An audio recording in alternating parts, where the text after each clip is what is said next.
24 তাৰিখত আমাৰ BTCত কাউন্সিলৰ government form কৰিবৰ কাৰণে ফ্ল'ৰ টেষ্ট কৰা হ'ব বুলি গুৱাহাটী হাইকোৰ্টে এটা অৰ্ডাৰ দিছে। এই হিচাপত 24 তাৰিখত কোনে চৰকাৰ কৰে ইয়াৰ কাৰণে ফ্ল'ৰ টেষ্ট কৰা হ'ব। যেন হওক আমি BPF দলৰ হৈ পেলাই আৰু BTC বাকী ৰাইজৰ হৈ পেলাই মোৰ এটাই আহ্বান যে আমি ৰিজনেল পাৰ্টিসকলে একগোট হৈ পেলাই চৰকাৰ বনাব লাগে। BPF দলৰ হৈ বা BTC বাকী ৰাইজৰ হৈ মই আপিল কৰিছোঁ। যেনে ৰিজনেল পাৰ্টি বুলি ক'লে BPF, আমাৰ UPPL, গণ সুৰক্ষা পাৰ্টি বা AGP বা যিমান মানে ৰিজনেল পলিটিকেল পাৰ্টি আছে, আমি সকলোৱে একগোট হৈ পেলাই BTC চৰকাৰ কৰিবৰ কাৰণে মই নহ'লে যদি ইয়াত কোনোবা নেশ্যনেল পাৰ্টিয়ে যদি ইয়াত শাসন কৰিব লগা হয় তেতিয়াহ'লে BTCৰ অস্তিত্ব নাথাকিব। এইকাৰণে মই ৰিজনেল ফ'ৰ্চ বা ৰিজনেল পলিটিকেল পাৰ্টিসকলক মই অনুৰোধ কৰিছোঁ, আমি একেলগে একগোট হৈ পেলাই অহা 24 তাৰিখত আমি ফ্ল'ৰ টেষ্টত মানে ৰিজনেল পাৰ্টি হিচাপে একগোট হৈ পেলাই আমি ভোটদান কৰিব লাগে আৰু চৰকাৰটো বনাব লাগে। ইয়াত কোনো নেশ্যনেল পাৰ্টি সুযোগ দিব নালাগে। এইখিনি কথা অনুৰোধ কৰিছোঁ বা GSPকো অনুৰোধ কৰিছোঁ। মুঠতে যিমান আমাৰ ৰিজনেল পাৰ্টি আছে আমি একগোট হৈ পেলাই আমি চৰকাৰ বনাব লাগে। এইখিনি কথা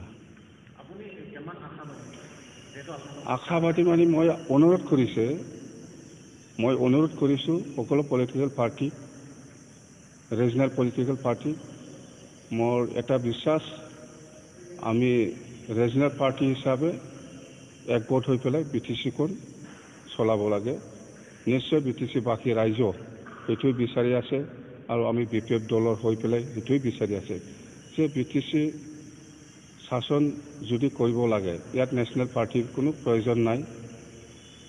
লোকেল পাৰ্টিয়ে যথেষ্ট আৰু লোকেল পাৰ্টি হিচাপে যদি চৰকাৰ কৰে তেতিয়াহ'লে আমি মানে এই BTCখন এটা শান্তিপূৰ্ণভাৱে আমি চলাব পাৰিম আৰু আমাৰ মাজত যিমান জাতি জনগোষ্ঠী আছে সকলোৱে বিচাৰিছে, সকলো দল সংগঠনে বিচাৰিছে, BTC অঞ্চলৰ যিমান জাতি জনগোষ্ঠী আছে সকলোৱে বিচাৰিছে যে ইয়াত নেশ্যনেল পাৰ্টিক এনকাৰেজ কৰিব নালাগে। BTCৰ ক্ষেত্ৰত মানে ৰিজনেল পাৰ্টিয়ে চলাব লাগে। এই কথাটো সকলোৱে উপলব্ধি কৰিছে আৰু বিচাৰিছে।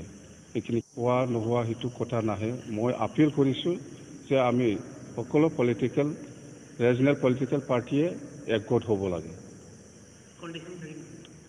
কণ্ডিশ্যনটো একো থাকিব নালাগে। মইতো আপিল কৰিছোঁই, আপোনালোকে সকলোৱে গম পাই আছে যে হাগ্ৰামা মহিলাৰীয়ে চিফ বা ডেপুটি চিফ হোৱাৰ কোনো প্ৰশ্নই নাহে।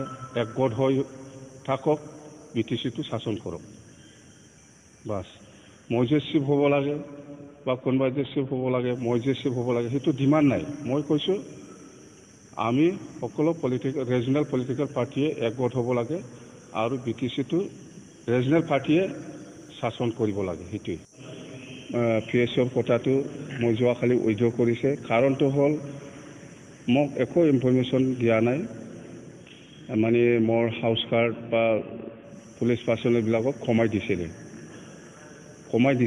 সেইকাৰণে মোক একো ইনফৰমেশ্যন নিদিয়াকৈ 4 দিনমান আগত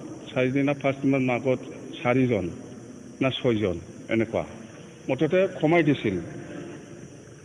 আৰু যোৱাকালিও আৰু লৈ যোৱাৰ কথা আছিল, লৈ যাওক, মোৰ ক'ব লগা একো নাই, কিন্তু মোক ইনফৰ্মেশ্যন দিব লাগে যাহা উঠাই পেলাই লৈ গৈছিলে।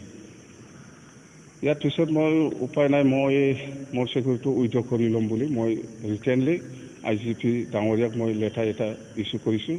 পাৰ্চনেল চিকিউৰিটিও নালাগে, PSOও নালাগে বা হাউচ গাৰ্ডো নালাগে, একো নালাগে, মই চব উইথড্ৰ কৰি দিছে। এতিয়া মই শুনি আছোঁ কিবা কেবিনেট ৰেংকত চিকিউৰিটি দিব বুলি। মই এইটো কেবিনেট ৰেংক না কি ৰেংক সেইটো মই বুজি নাপাওঁ। আগত যেনেকৈ আছে মোৰ চিকিউৰিটি, এইটো SAT হ'ব লাগে সিটি, তেতিয়াহ'লে মই একচেপ্ট কৰিম। নহ'লে মই SAT আগৰ নিচিনা SAT যদি নিদিয়ে তেতিয়াহ'লে মোক কোনো কি বুলি কয় PSO নালাগে, হাউচ গাৰ্ডো নালাগে।